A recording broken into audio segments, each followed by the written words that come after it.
Hello friends, நாங்கள் இப்போ வீட்டுக்கு வந்துட்டோம். நீங்கள் சாயங்காலம் வீட்டுக்கு வந்தோன்னே நீங்கள் என்ன பண்ணுவீங்கன்றதை கமெண்ட் பண்ணுங்கள்.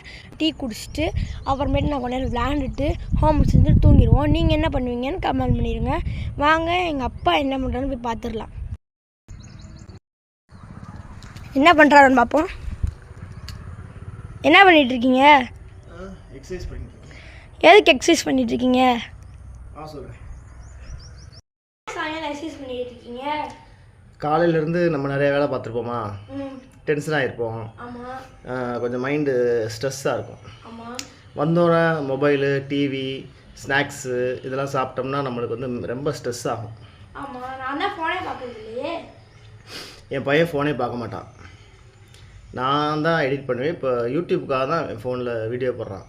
உங்களில் எத்தனை பேர் நீங்கள் ஃபோனே அதிகமாக வீடியோ பார்க்க மாட்டீங்கன்னு கமெண்ட் பண்ணுங்கள், சரிங்களா? இப்போ வந்தோம் நம்ம எக்ஸசைஸ் பண்ணுறதுனால என்ன ஆகும்னா, நம்மளே ஒரு புத்துணர்ச்சி ஆகிக்கலாம். பெரிய பெரிய எக்ஸசைஸ்லாம் பண்ண வேண்டாம், சும்மா உட்காந்து எழுந்திரிங்க, நம்மளாலேயும் முடியும் அப்படின்ற ஒரு ரெஃப்ரெஷ்மெண்ட்டுக்காக. ஏன்னா வந்தோன்னே அப்படியே சாப்பிட்டுட்டு படுத்தோம்னா அப்படியே டயர்டாயிடும். நம்ம உடம்புக்கு ஒரு ரெஃப்ரெஷ்மெண்ட், ஒரு புத்துணர்ச்சி, அதுக்காக தான் வந்து எக்ஸசைஸ் பண்ணோம்னா கொஞ்சம் பிரிஸ்காக இருக்கும்.